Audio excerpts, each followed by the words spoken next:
This is China again, folks. Getting hit again.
All right, howdy, folks.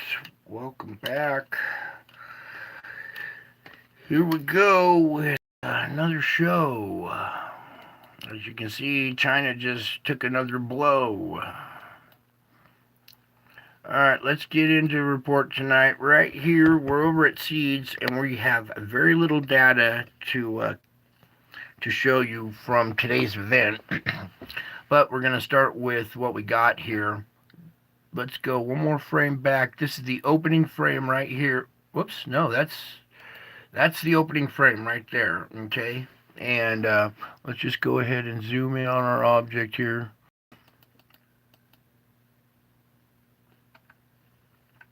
Okay, get my pointer going on. All right, we have our round circular object right in between the two lines right here. You can see how this line is taking a big dip in like this to accommodate for this object right there, okay?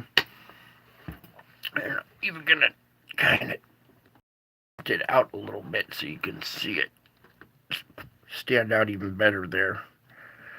All right, so there's your little round object right there, and this isn't our X flare, okay? This is the previous CME to that X flare today. All right, so let me back out a little bit so I can use the buttons again. Adjust for visuals here. All right, we're basically just gonna see it kind of go out the corner of the screen here. All right, so that was our first CME. Then here comes our X flare CME, and that's it. That's all the data they have. It's just these couple of frames of it emerging from behind the occulta right there. All right, so I open up the other instrument. We'll come over to here. Let me make adjustments for this little guy. Maybe go right here.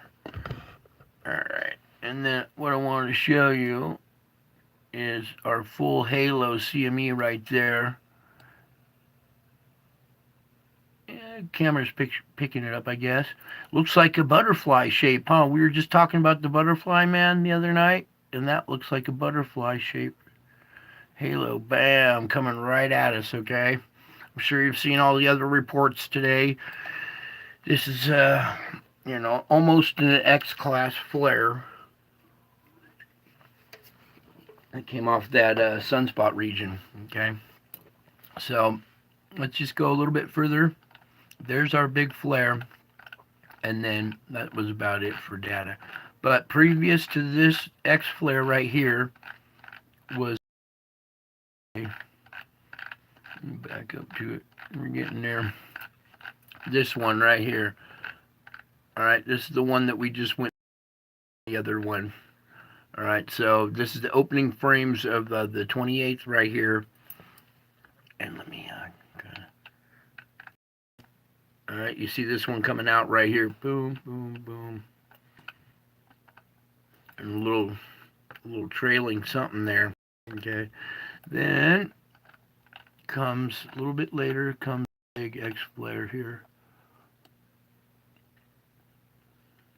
Boom, right there. Okay, and that's a full halo, pretty much full halo CME coming right at us. All right. Now let's just show you stereo A real quick while I got this one up here.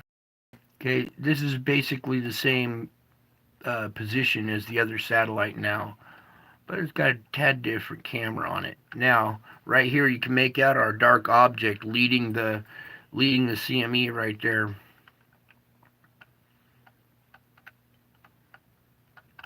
I think it's on this one where we get to see the other object. All right, here we go with this bright area right here. Okay, this is where our X-class CME comes off of, or solar flare comes off of. See this dark little object down here? Then, once it crosses this little magnetic field line out here from the sun, bam, it connects and we get our X flare. Bam. Okay, so it was induced by this little object going right underneath the sun, right when that sunspot region. Oh, perfect timing to get this big, whoops, butterfly type looking halo here. All right, so there's your two little vantage points. Now let's come on over and start talking about what happened today. Okay, let me fix this and rotate a little. Go. Get centered. Thank you guys for your patience here as I try to make a few little minor adjustments for your, so you guys can see what's going on here. And then I struggle with my rinky-dink setup, but there we go. All right, let's just zoom in real quick. I want you guys to get a good look at this. Goes X-ray flux, all right? Now, right here, you can see we were just right at the seafloor, just kind of pumping along. You see it creep up a little bit here, and then boom, here's our big event, all right? So started off at the tail end of an event. We saw that, and then it got nice and quiet, and then bam, and it's a slow duration CME slash X flare, all right, or M9, all right. Now you can see it's tapered off. We had a little hiccup there at the end, and now it's getting choppy again, all right. So there's your goes X-ray. Now let me back out a little bit here for you guys. All right, so M flare potential 40%. That should be a lot higher, but we'll see. X flare, I told you that should go up a little bit the other night from 5 to a little higher, especially with that sunspot region rotating in. And sure enough, guess what kicked out that X flare, or that M flare? This 3500, this region did it. Okay. And right here in their article, it says, might as well call it an X flare. A noteworthy solar flare reaching very close to X1 threshold was just detected around AR 3500. Okay, I was just warning about this the other night, and here we had it. Here it goes. The source of AR 3500 now in a good position for Earth-directed eruptions. In fact, a wave of plasma already appears to be leaving the blast site when viewing the update. All right, we already saw that. An Earth-directed asymmetrical halo CME is now becoming visible. The latest coronagraph. That's not the article I was looking for. Here, let's just play this quick little video. I'm sure you've all seen this already today. I'll just blow it up for you. Bam. Right there. Okay.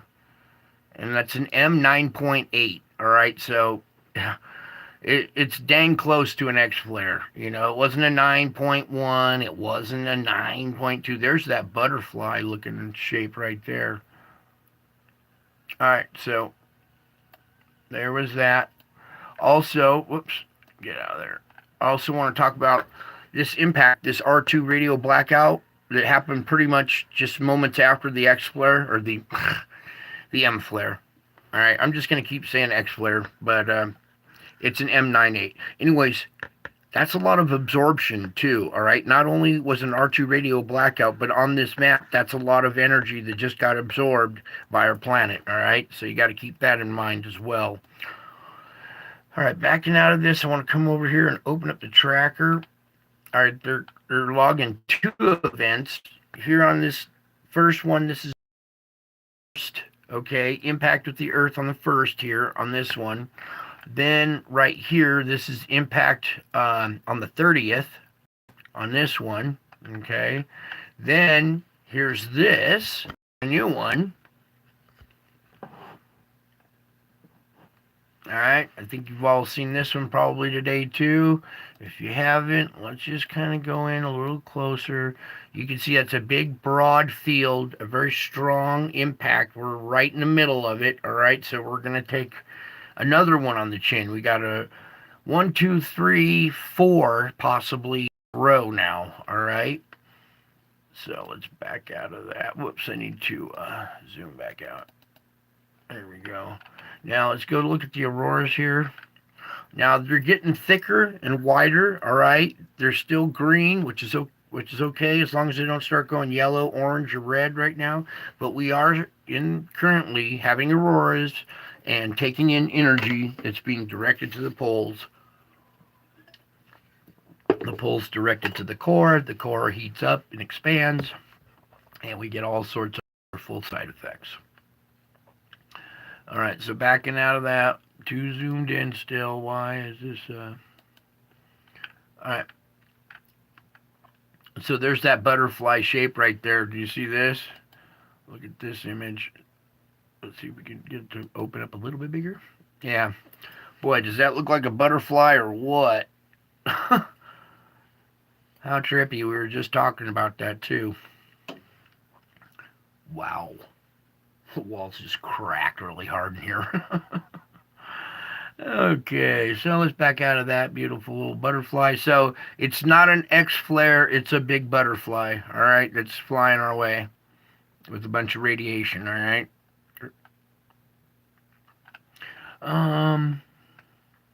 Just real quick, a filament located in the southwest quadrant lifted off beginning at 5 o'clock. Click here for the video. Coronal mass ejection CME is now just becoming visible. All right, now that's not the one I was looking for. All right, so we're out of here. Oh, so over here at the KP index, we're kind of cruising along nice and mellow right now. But as soon as we get our first little absorption event, it takes a little while to get, well, you'll see it on here. Then it takes a little while to get to the core and cause effects on the Schumann, which we'll get to in a minute. First, I want to come over here and read this one for you guys. This geomagnetic storm watch for G3 now. All right, it says 3 and perhaps 4 CMEs are heading for Earth following a series of explosions on the sun this week. Estimated time of arrival is November 30th and December 1st. I'm pretty much in agreement with that too. I know November 30th we're going to be getting one, and it sure showed on the NOAA spiral that it's a secondary blast that's trying to catch up to this first one. So we might get a 1-2 real quick. It might be both on the same day, but we might get like just a 1-2 punch right there. The biggest of the CMEs, launched on November 28th, could sweep some of the earlier lesser ones, forming a cannibal CME. That's what they're talking about, where they all join together.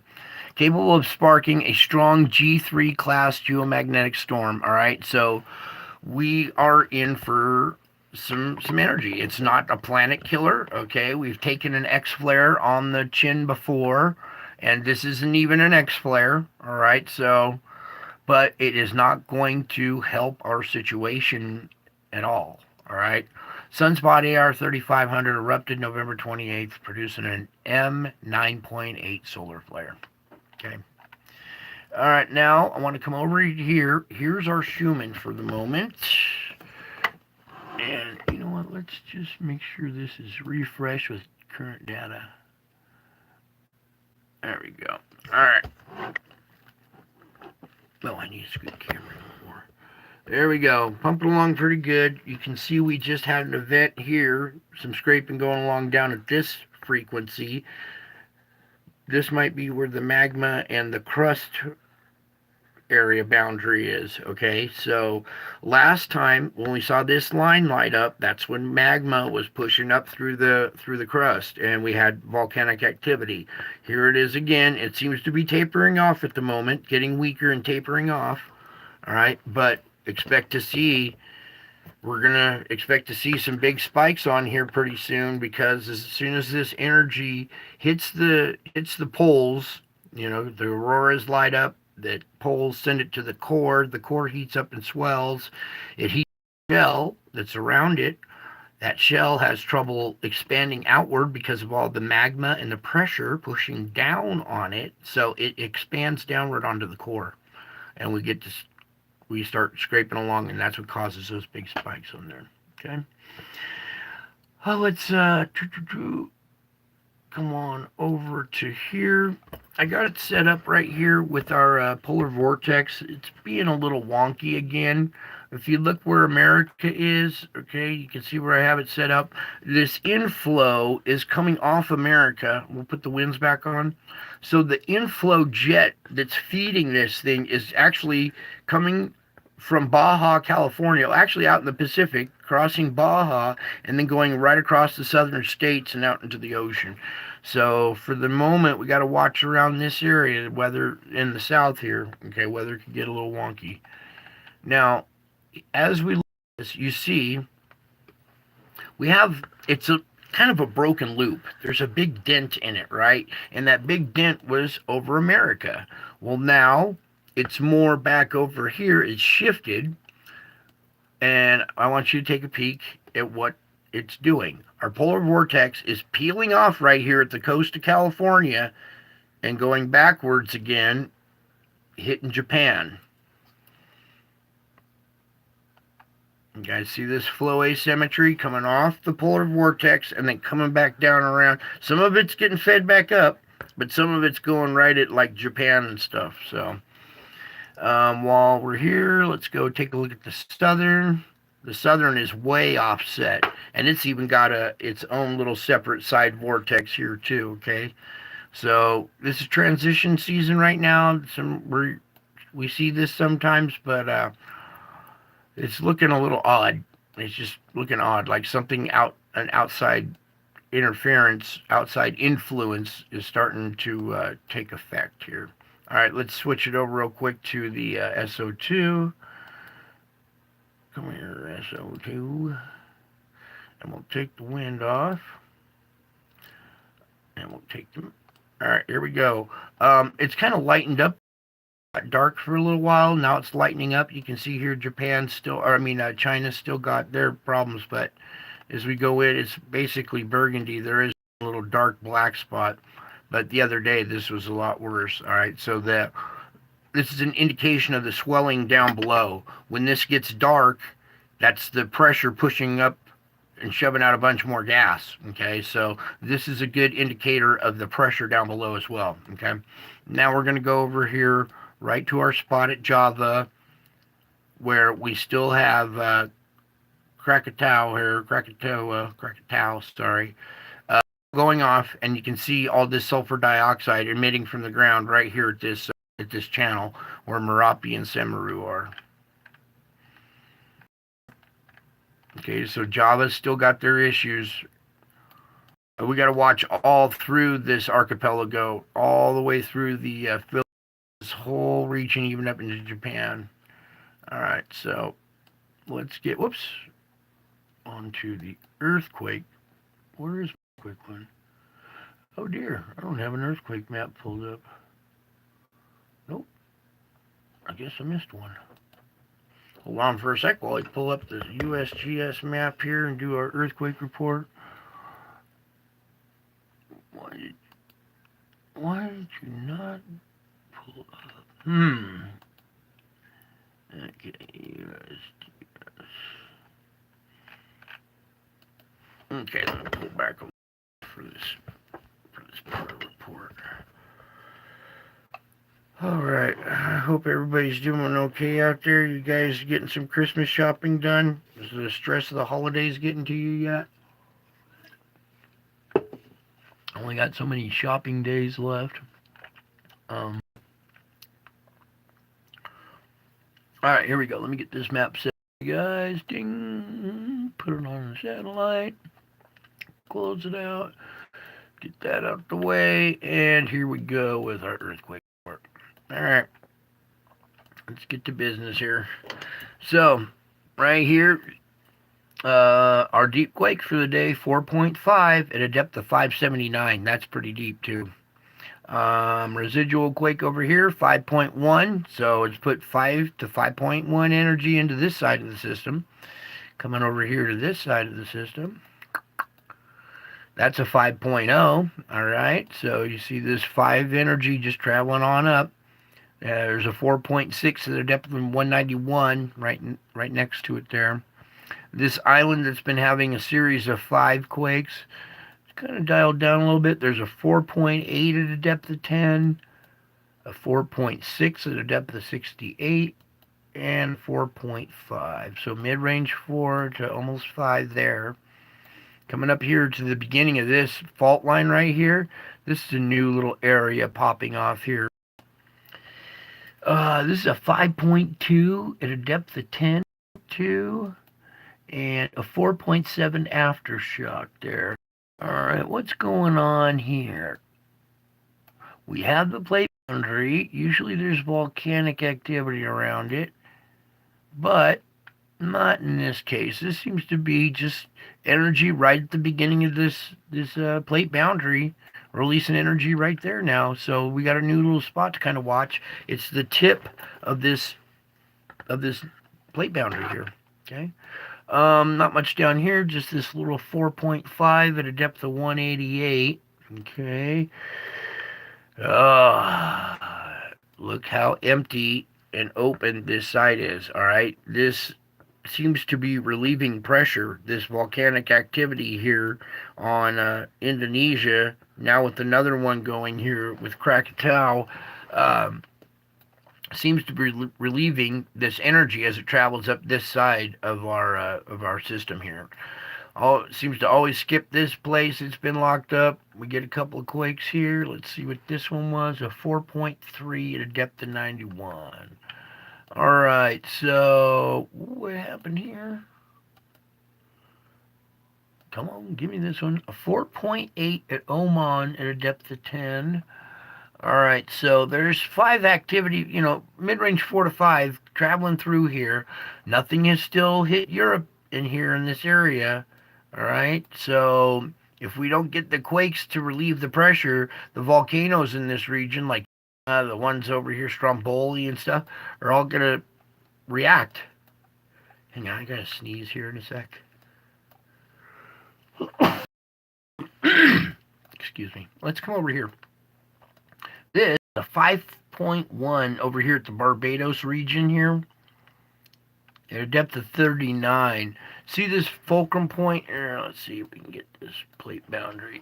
The red plate boundary line has a little point, a little tip on it right here. You can see how this has all been pushed almost like a finger, like a kid took his finger and pushed it through the clay and pushed this little feature out right here, and you can see right the apex point right there at the fulcrum point is a fairly decent 5.1. So that 5 energy is now in the Caribbean as well. All right, some of it right here, which is good, but that's a little spooky. We got some energy in that area. Cocos Plate's kind of quiet. What's this? 4.0. It looks like it's on land. Yeah, it is. That's okay. This one down here, South America, 4.8 at a depth of 94. So a little bit of that pressure being relieved over here at this side as well. when we pull back and you look at the bigger picture here, you can see we need to check this one up here as well. What's this? So 4.5 again here at the Fox Islands. All right, this is one where one of those volcanoes that's almost ready to be fully active is right around this region right here. So mid-range 4 energy made it over the hump here through the garden hose and coming through this area. Now we were talking last night how we had almost 5 energy coming in, and to expect something here at the Juan de Fuca. We did get a quake here, a 3.6. I don't think that's our energy we were looking for, but if it is, that's awesome. I will take a 3.6 over a 5 any day. All right? I don't care to be wrong. I would rather see smaller results and less devastation. Okay? It's more about lives than my ego over here. 2.8 at a depth of 5.8. All right, so not much really kind of going on there. There seems to be a little activity going on down here at the southern part of the San Andreas here. A 3.5 at Big Bear City, yeah. A 3.2 at Borrego Springs. 2.5 Ocatella Wells. And a 2.6. Okay, so just a little bit of small activity down here by the border here in the San Andreas. Okay, I think that was it for the quakes. All right, so as we have these new waves of energy coming in and they start to affect the core starts to affect the mantle or the magma. That magma is going to start to roil and shift and move around underneath the crust again. Okay, it's going to push up underneath the underside of the crust, and we're going to see a series of quakes along these plate boundary lines again, the three-way junctions again. We're going to see more volcanic activity again. Oh, that's what I didn't do is a volcano report either. Where's a volcano thing? I was not ready. I think I rushed the show a little early today. No. I want the news from this site. There it goes. Volcanoes today. So here we go. We had Fuego, Semeru, Ducono, Reventador, Sangay, Lutolo, Samakaya, Monumum. All going off again today. And where is the one about?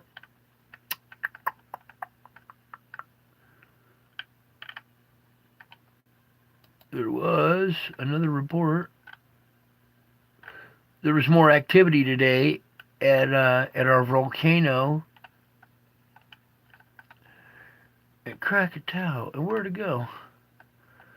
All right. Well, Krakatoa is still having activity as well today too. All right. So this whole region is under a lot of pressure right now, and this whole empty gap area still needs filling in. So when this new energy starts to hit us, wave after wave after wave, if we catch them just right, if one wave weakens the magnetic field and the field gets weak and then another wave hits us, it could do even more energy down into the core, okay, and cause even bigger earthquakes. That's where your magnitudes jump in magnitude, is when we have a big absorption event and the swelling and roiling of magma underneath. And it takes about 3 days for the CME to hit us, about 6 hours for absorption, and then we start to see the Schumann start to squeal. And what happened to the rest of my stuff here? There we go. And what just happened here? Do we have a new one? Something happened. I got 2 pages going there. Nope, no new one. All right, so there's your earthquake forecast. Let's get over to the to the weather here. All right, let this loop finish up. All right, opening frame right there. Okay. So we're nighttime, November 28th. Current conditions. We got this snow finally leaving the area. The storm leaving the east. Excuse me, East Coast, and a new little front coming on the West Coast. So we're going into the morning hours of the 29th. There's the noontime. The end of convection, the 29th. Okay, this is good because we don't have any weather systems to be amplified. Okay, when this energy hits, there's not much on the map to amplify in the first place, so that's good. But then as we go into the nighttime of the 29th, you see this moisture coming up here into Texas. Then by the morning, it scatters out, and then we get convection through the noontime. And then by the end of convection, we have all this serious, severe weather still being projected for Louisiana, Texas border, Arkansas, all right, that region. And I'll even kind of zoom in as much as I can right there for you guys so you can get a good idea of where the bullseye is going to be, okay? And this is the end of convection tomorrow, all right? That's when we're supposed to have inbound energy that can amplify this, all right? So watch out for this. Everybody, heads up, okay? Be alert. If you're in this region, watch your weather closely. If you know you have family in this region, give them a heads up to watch the weather tomorrow. You know, we're talking lots of rain, high winds, big hail, if not tornadoes, severe weather. Even some of these thunderstorms, when they don't produce a tornado, they will blend together and make a huge wind front, almost like a small derecho. So we could possibly have derecho type effects in this as well. I mean, anything's possible with this inbound energy affecting these storms like they do. So then this is the end of convection. As we go into the nighttime, it still blossoms even harder in Louisiana, Arkansas, kind of getting up into Mississippi, Tennessee area there. I'll blow this frame up for you too. Okay, and this is going to go into the nighttime hours. This might catch some people off guard. All right, so, and just because there's this yellow patch here doesn't mean there's a yellow patch instead of here. It could be anywhere in this green area. If we get a shift in the wind, or just one little difference in flow, if this object comes in at a different angle, the electromagnetic effects that it has on the atmosphere can direct this at a different angle, make it slow down, speed up. All kinds of different stuff happens with these, dude. So here we go with a potentially dangerous situation with inbound energy that could possibly amplify this storm. Okay, I can't stress the importance of this enough.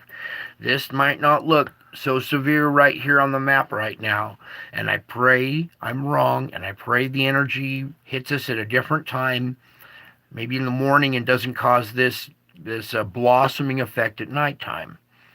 Anyhow, this is what it's still calling for, and I'm calling for intensification more than what they're seeing there. Then we go into the morning hours. This thing is actually winding up and gathering strength as it goes across into the noontime.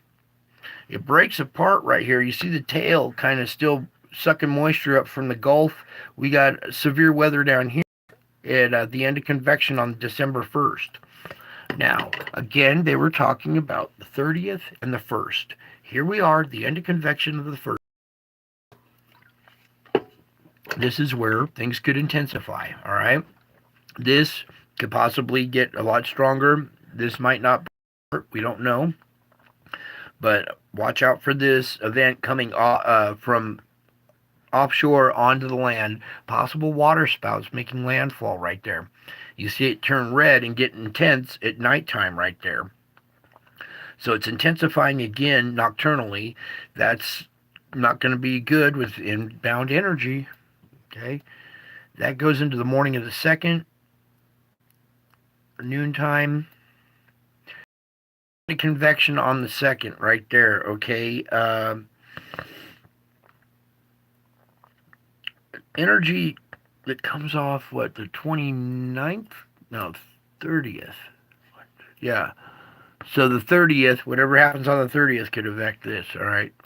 But you see, as it goes out off the coast, we go into the morning of the 3rd. We have this event coming into the west coast over here.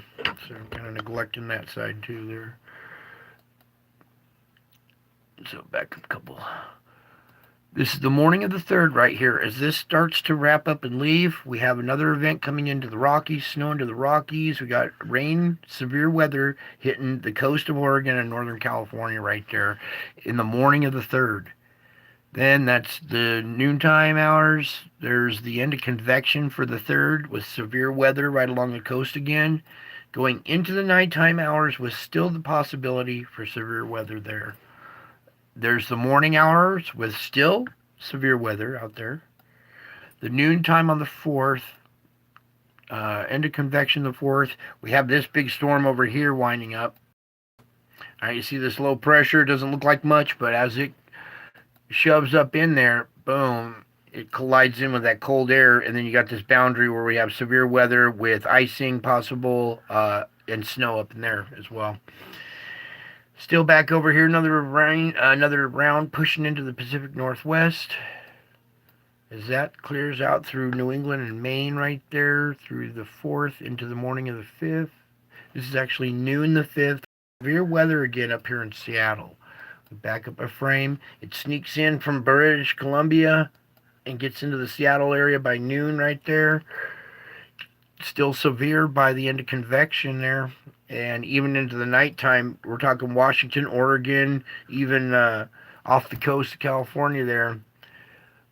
That's the morning hours with severe weather still there. Okay, that's not, it doesn't happen that often, okay? Severe weather here at noontime the 6th. Still there. The end of convection the 6th. Now the nighttime it dissipates as the storm pushes through. That's morning, noon of the 7th, end of convection, nighttime of the 7th. And we just kind of clear out for a minute. We have this blossoming up here. This is the end of convection on the 8th. At nighttime, there's a chance right here for severity in Mississippi there. And it clears out. 9th. There's the morning of the 10th. End of convection with another storm possibly coming in here to the Pacific Northwest. The rest of the country looking pretty good. Some moisture creeping up here by noontime the 11th there. You see it getting severe off the coast and then kind of heading up into the panhandle of Florida here. And this, let me back up. That's the end of convection right there. This is the nighttime of the 11th.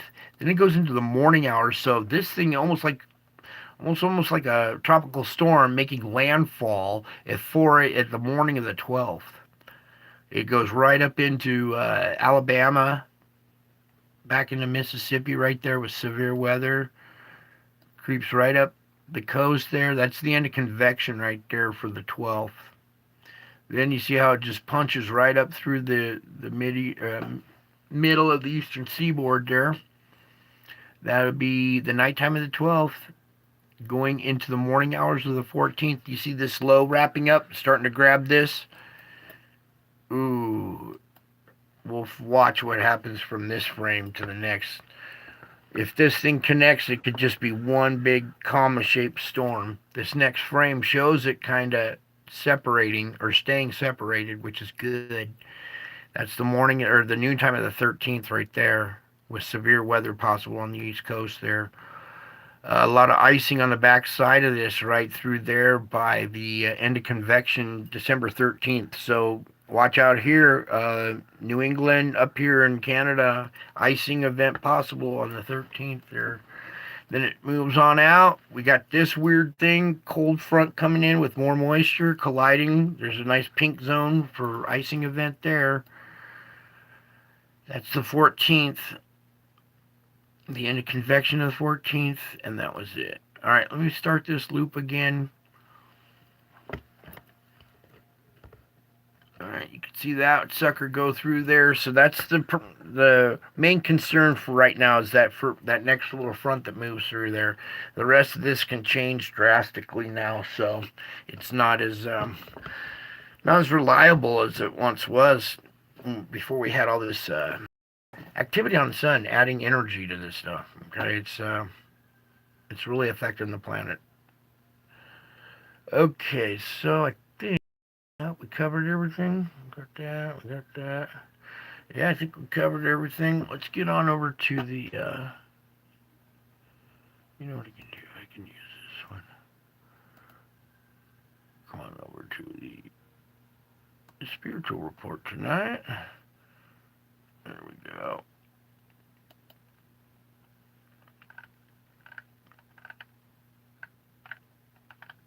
So showing you some of the UFOs and stuff that follow me everywhere I go. A long time ago, when I was a kid, I saw a UFO in the daylight when I was about 4 years old. I knew exactly what it was.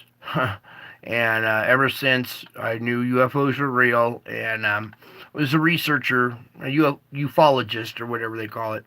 And didn't really believe in Nibiru or any of that stuff until all that stuff started happening to me.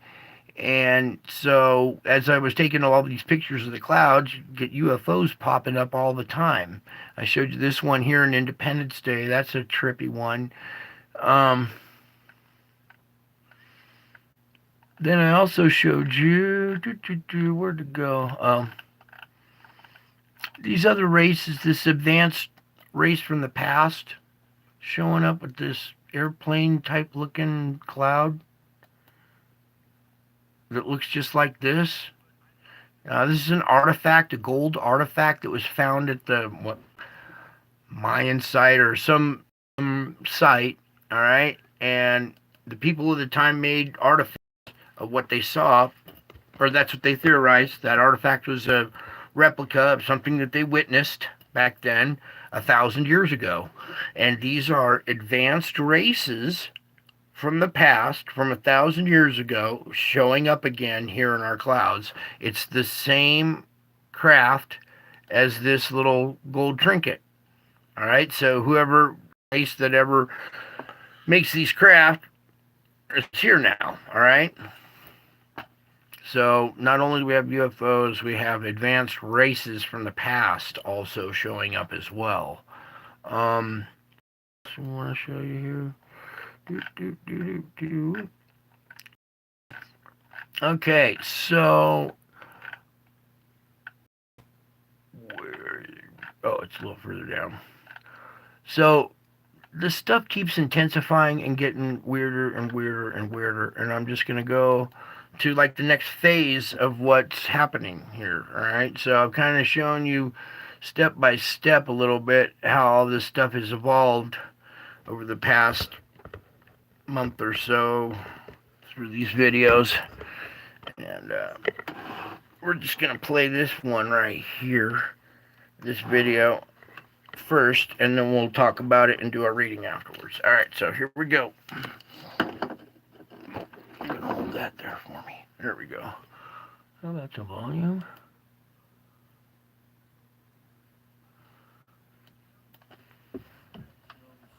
Snapping some pictures of the clouds yesterday, and I noticed something forming in the clouds. What looked like a face over here.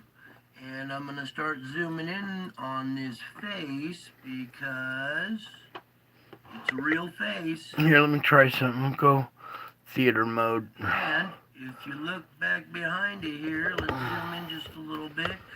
You'll notice that back behind here, this face is being projected by Jesus's heart right here. You can see it radiating out. Here's Jesus's face. He's pulling open his shirt, exposing his heart. His heart's radiating out this image in the sky. See his face here? And there's a crown right here. Also in the etherical in black, there's another crown right here. Anyways, I just wanted to show you this picture.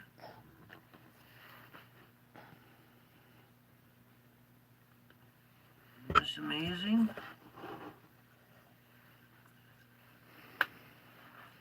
And this face, I recognize this face. I know who this is. I know who this face is. I see him every morning in the mirror. That's not all. I got another one. And a few moments later, in this image, I took a picture of the same cloud, but this is at a different angle. I rotated it 90 degrees. And I want you to look right up in here. You can see that there's a face, two eyes, smile, here's the head. And the arms are outstretched, and he's holding a cell phone taking pictures of the sky. This is an image of me taking the pictures of the clouds. So the clouds are now mimicking me taking pictures of them.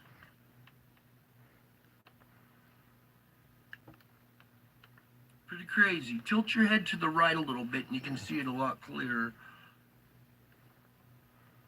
And just to kind of go in on these eyes, because they're there in the face. Yeah, it's not working. That's what my eyes must look like when I'm looking up at this stuff. It's too zoomed in there, but... Anyways, I just wanted to show you this picture. Oh, there's a good spot right there. Pause that. Right there. Captured a good shot of him pulling the shirt open right there. Alright? Yeah. Hopefully you guys can see that right there. It looks like it's showing up pretty well on the camera. Alrighty, let me get the light here. And I'll do a couple things for you guys here. Can you guys see that? Hopefully you can.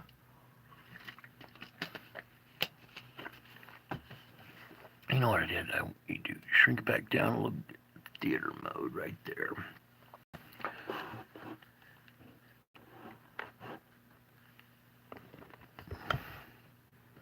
Yeah, that's a little bit better there.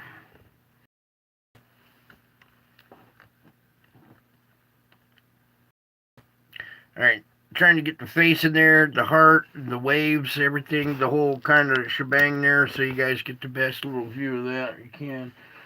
Okay, now let me find here where I was going to start.